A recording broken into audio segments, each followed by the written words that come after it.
Good morning, sunshine. All right, today, inspired by current events in my life, I'm going to talk about the hidden cause of suffering in our lives. Let me just block the number real quick. How is everyone? If you're just tuning in, you can please, because it's kind of fun, say where you're from. We usually get about 10,000 people in an hour and 20,000 an hour after it's been up, and a couple hundred comments. So leave a comment, say where you're from, where you're tuning in from, and if you are so inspired, maybe what is troubling you. It can be a super small thing, like you want a cookie and you don't have a cookie, or it could be a big, serious thing, and we can touch in on that. Or today what I'm going to focus on is the kind of everyday suffering that we go through, the sort of drama of being a human being, which can fill our mind with chaotic, painful thoughts. Is she wrong? Am I wrong? Is he wrong? Am I right? These kind of storylines that go through our heads when we've had a difficult thing. So yeah, if you're tuning in, give it a like. There's a flood of likes right now. It's super cool to see graphically. And just say where you're from and maybe how you're doing. And you can say how you're doing just for yourself, if nothing else. Just touch in with how you're doing. I'm doing quite well. I just need a little coffee. All right, so we got Leslie, my good friend Leslie from Tustin, California. Heather from Austin. Ronnie from Riverside. Just say where you're from, where you're tuning in. And while we all assemble, I'm going to read you something that I find helpful. So this is the Buddhist Lojong, which means mind training. And you can buy the book. It's called Training the Mind. This is the hardcover version without the... Oh, everything's backward. I always forget. Without the dust jacket on. But it's called Training the Mind. And Nicole, if you search for Lojong, L-O-J-O-N-G... Hey, Nicole, tuning in from Severn Park, Maryland. If you search for Lojong, you could leave 2 or 3 or 4 or 5 Lojong lessons. So Lojong is mind training, and what's wonderful about it is you don't have to be Buddhist, you don't have to care about meditation or mindfulness. It's super accessible stuff like this one. So this one is titled, When the World is Filled with Evil. And that's a word kind of meaning in this context, difficulty, drama, neurotic, neurosis, ego. When the world is filled with evil, so you could say difficulty. When the world is filled with difficulty, transform all mishaps, anything that's going wrong, into the path of Bodhi. And what is Bodhi? Bodhi means waking up. Yeah, so I am doing the video a little early today. Robin, you are correct, because I have to run off for acupuncture because I've had an injured wrist and thumb from some sporting activities for a year. So, and we couldn't figure any other time. Also, I wanted to see just if it was a little different doing it early. Is it better for you earlier? Is it I did a video on Labor Day, and it was a third more popular than any we'd ever done. It was the highest numbers I'd ever seen, and I think that was probably because, you know, it was more convenient for people.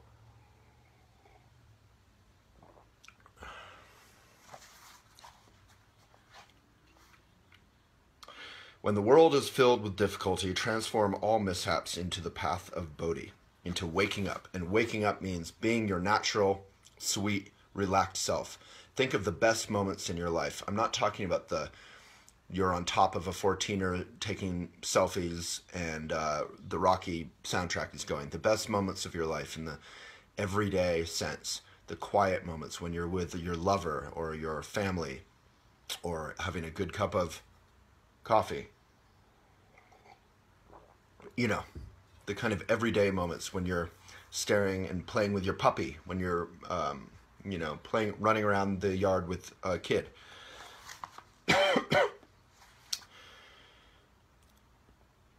So that is Bodhi. That is our wakeful basic nature being manifest. Whatever occurs in your life, environmental problems, political problems, or psychological problems, political problems, I already said that, should be transformed into a path of your wakefulness or bodhi. So this is a lesson about when you go through a hard time.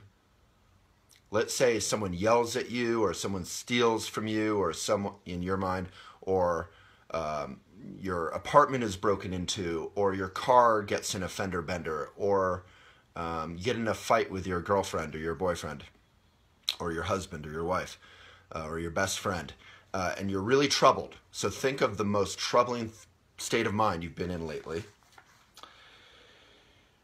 And that's what this is for. This is saying, this is how to come back. So immediately bring it to mindfulness. So Nicole, if you could, on Instagram.com/Waylon Lewis, I shared a quote to this point just last night.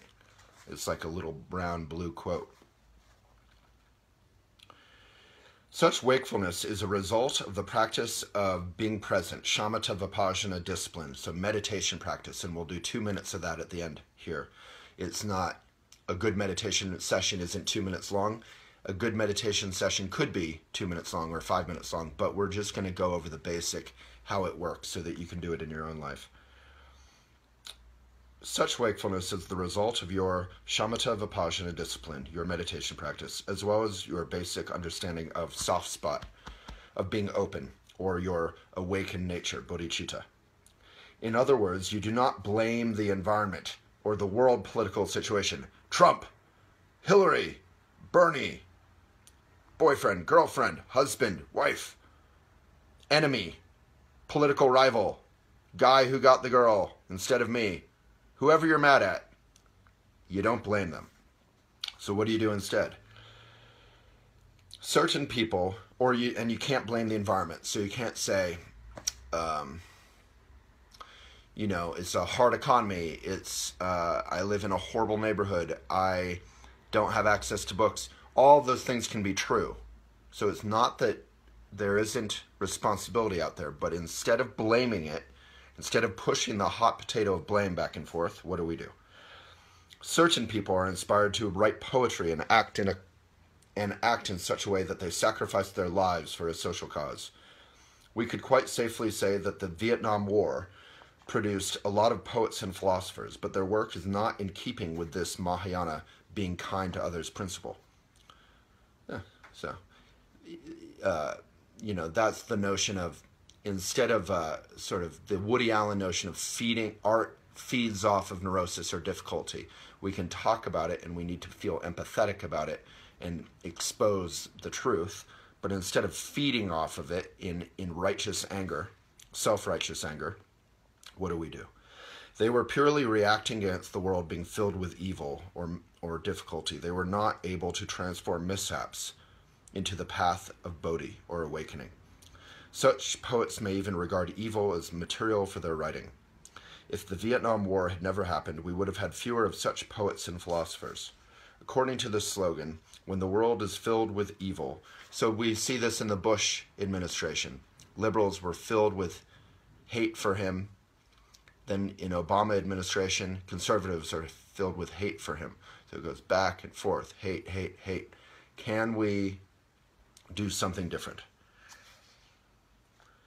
According to the slogan, when the world is filled with evil or difficulty, or even when the world is not filled with evil, any mishaps that might occur should all be transformed into the path of bodhi or wakefulness. That understanding comes from your sitting practice, your meditation, and your general awareness, your general appreciation of life. This slogan says practically everything about how we can practice generosity as well. In our ordinary life, our immediate surroundings or our once removed surroundings are not necessarily hospitable. There are always problems and difficulties.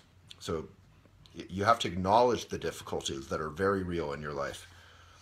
There are difficulties even for those who proclaim that their lives are very successful, those who have become the president of their country, or the richest millionaires or now billionaires, or the most famous poets, or movie stars, or surfers, or bullfighters. Even if our lives go right according to our expectations, there are still difficulties.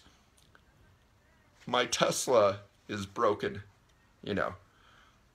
Rich people, successful people can have just as bad a time mentally as the rest of us, right? Obstacles always arise. That is something everybody experiences. So it's unconditional. It's something fundamental that's going on. So what can we learn here? And when obstacles happen, any mishaps connected with those obstacles, poverty mentality, feeling sorry for myself no matter how much I succeed or how much money I have or how little, of course, it's all about me, and it's never enough. Fixating on loss and gain. I'm beating you, I'm losing, I'm horrible because I lost, I'm the best in the world because I win. Or any kind of competitiveness. All this should be transformed into the path of Bodhi. That is a very powerful and direct message. It is connected with not feeling poverty-stricken all the time. You might feel inadequate because you have a sick father and a crazy mother and you have to take care of them, or because you have a distorted life and money problems. For that matter, even if you have a successful life and everything is going all right, you might feel inadequate because you have to work constantly to maintain your business. A lot of those situations could be regarded as expressions of your own timidity and cowardice. They could all be regarded as expressions of your poverty mentality. Having already experienced the possibilities of absolute and relative bodhicitta, so we don't have time to go into that now, but you can read the full book, Training the Mind, and practice sending and taking. That's Tong Len. Nicole, maybe you could put Tong Len in the comments, how to do that. It's from Pema Children. That richness is the essence of generosity. And practice sending and taking. You should also begin to build up confidence and joy in your own inherent richness, your own unconditional richness. And this is not richness in the financial sense. This is richness as in what Trungpa Rinpoche, the author, would say, basic goodness. You feel like you can relax as you are. You can show up at a party or at a meeting as you are. You don't have to hype up something through alcohol or drugs or trying to be cool or anything. Even if you are abandoned in the middle of the desert and you want a pillow, you can find a piece of rock with moss on it that is quite comfortable to put your head on. Then you can lie down and have a good sleep. Having such a sense of resourcefulness and richness seems to be the main point. Practicing that resourceful and richness or generosity is the way to become basically bodhisattvas, good people, kind people.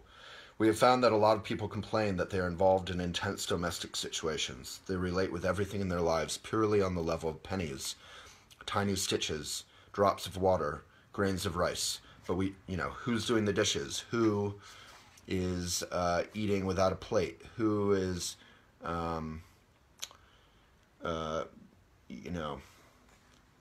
treating me without respect? But we do not have to do that. We can expand our vision by means of generosity. We can give something to others. We don't always have to receive something first in order to give something away. I remember my mom's Buddhist name was Lotus of Generosity, and she was broke and poor. So when you're a Buddhist, you get a Buddhist name when you take these vows to be of benefit. And her name was Lotus of Generosity. And I grew up with her, and obviously, maybe not obviously, but I grew up with my mom, single mom. She was broke, and she was constantly giving away anything we had. And it drove me nuts as a kid because I knew how hard life was financially for her. And I would come home, and every day or every week, something would be gone. And I'd be like, Mom, what happened to the whatever? And they were often little beautiful things, just, they weren't expensive, but they were really precious. And she just was so happy to give stuff to other people. And I remember my friends and I getting together, and she gave me $20 to go to Dunkin' Donuts and get donuts. And $20 would last us like most of a week, most of the time. And I knew what this meant to her. And I remember being like, Mom, no, we don't need that. We'll just run around. And but she was constantly trying to give, and her life, because of that, was incredibly. Was she poor? Not really. Her life was incredibly filled with joy and community and richness. And it's not just that people took advantage of her. She somehow did it with a sense of joy, not a sense of that me thing.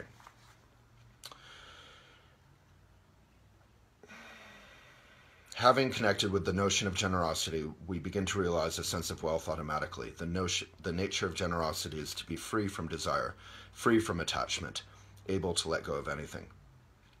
So there's a lot more here, including drive all blames into one, which I've talked about. Hopefully Nicole can put that in the comments. But I just wanted to talk about the basic notion of flipping. Whatever our problem is, you can flip it. So if someone steals from us, you can be kind to them. And this isn't an intellectual exercise. This is actually self-preservation in a way. This is how you can take care of you. So we need to work hard. We need to take care of our situation.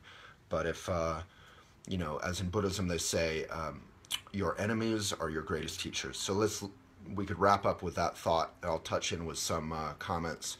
But remember, this isn't intellectual. This isn't a theory. This is a practice. So I often reference this Buddhist quote that says, if you want to be unhappy, think only of yourself. Me, me, me, me, me, me, me. There's nothing wrong with yourself. There's nothing wrong with taking care of yourself. But if you obsess about yourself, if the whole world revolves around me, then necessarily the whole world will be insulting me half the time. If instead I flip my attitude and I say, I want to think first of others, that's the path to happiness. So it's not only of others. You still take care of yourself. You drink coffee.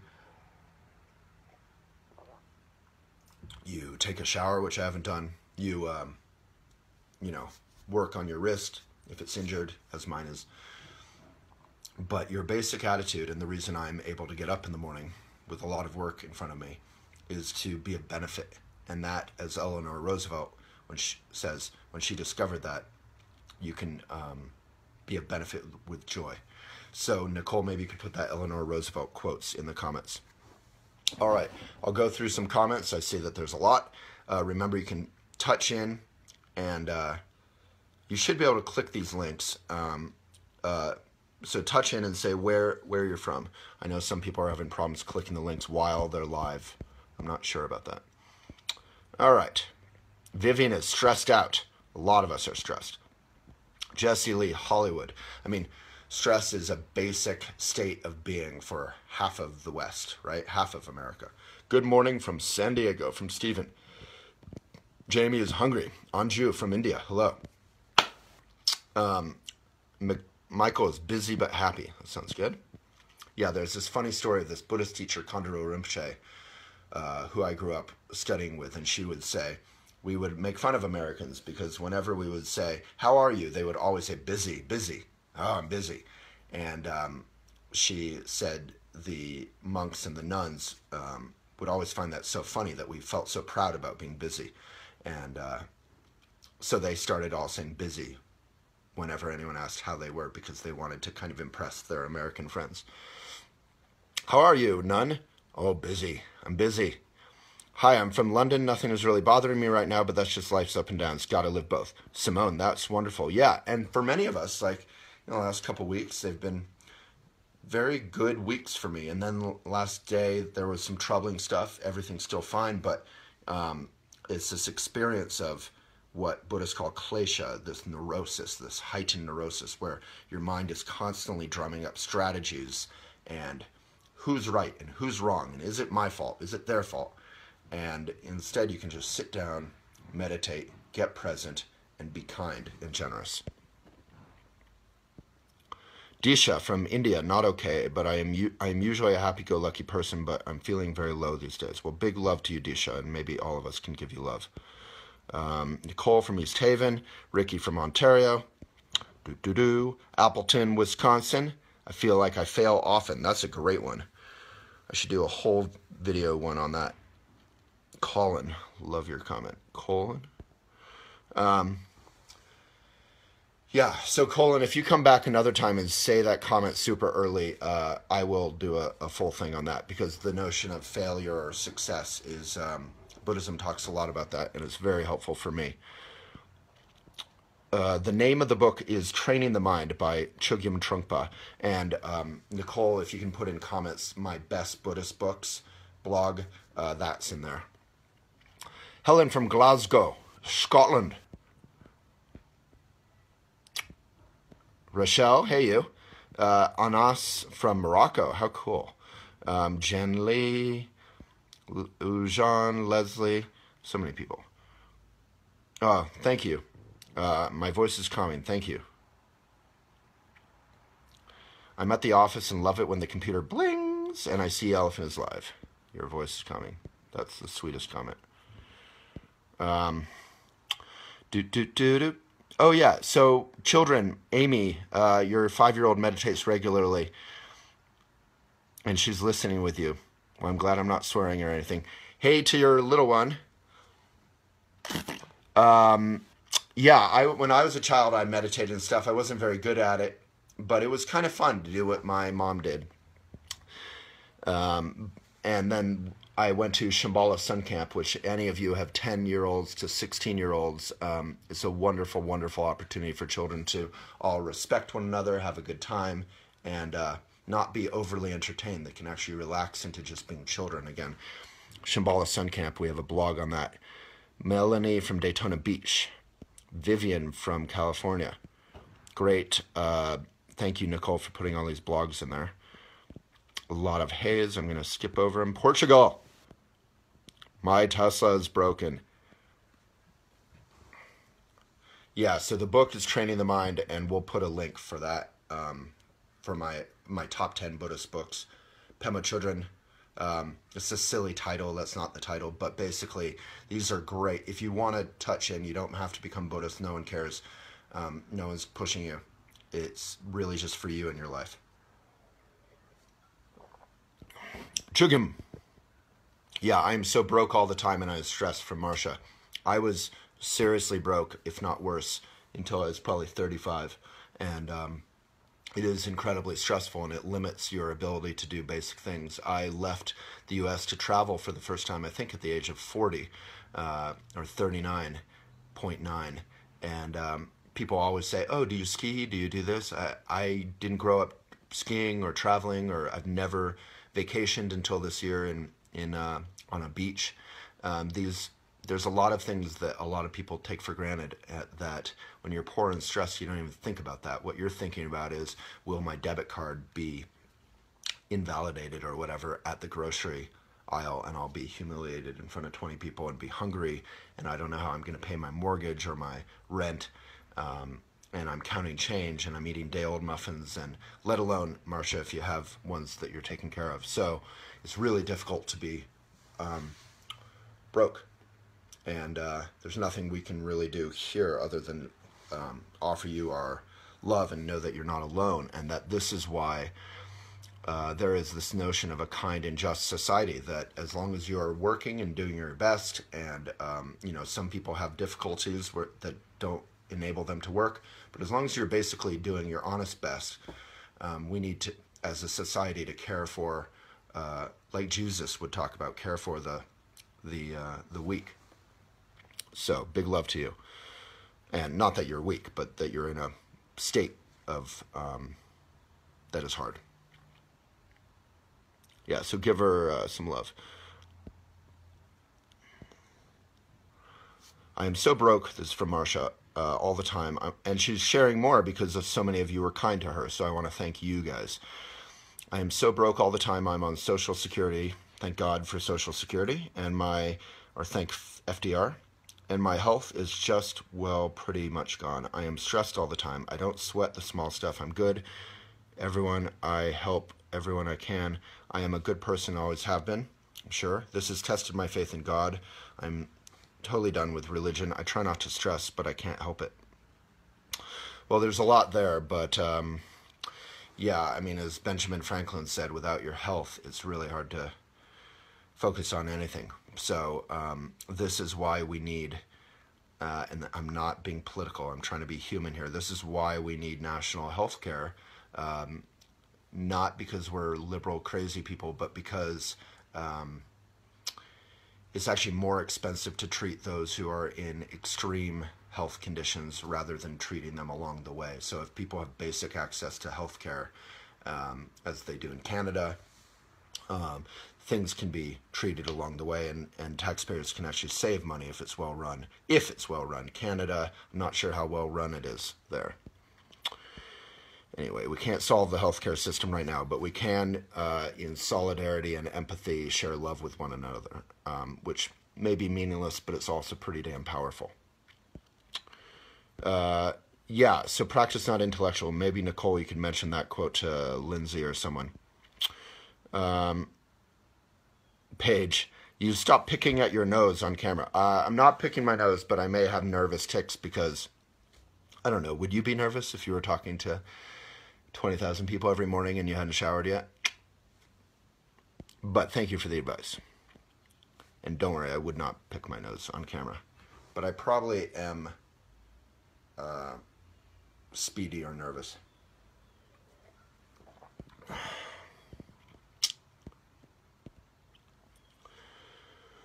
Melanie, how does one let go when it's biological? I feel that it is a burden that I push on everyone around me. I do feel it is me, me, me. I am a very generous and loving person, will do anything for anyone, but do feel my life is invasive to others.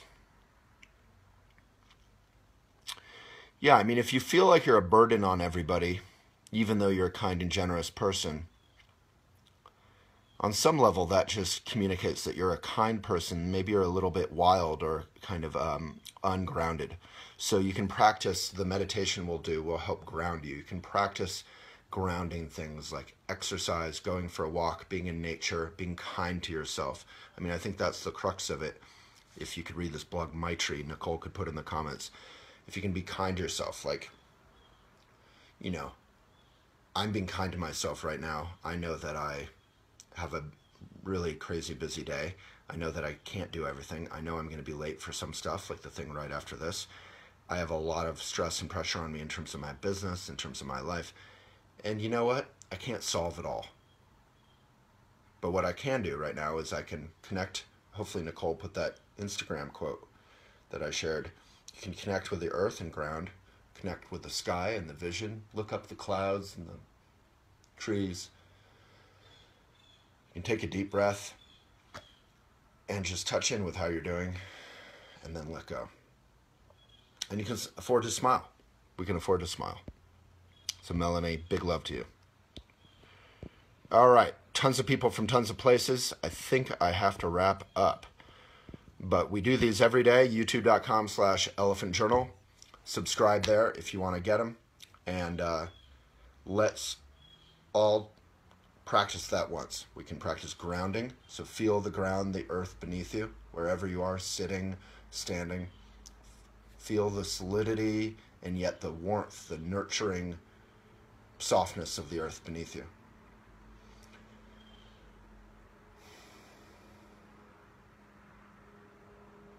Feel the sky, vast, extending infinitely up above you.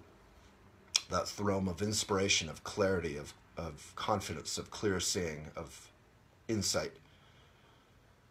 Actually feel it. Think about it up there. Feel your heart joining both in between and breathe into that. This is the realm of connection, friendship, society, work, everyday life. Take a deep breath in and feel yourself with kindness. Feel your situation, your state of mind, and give it away. Breathe out.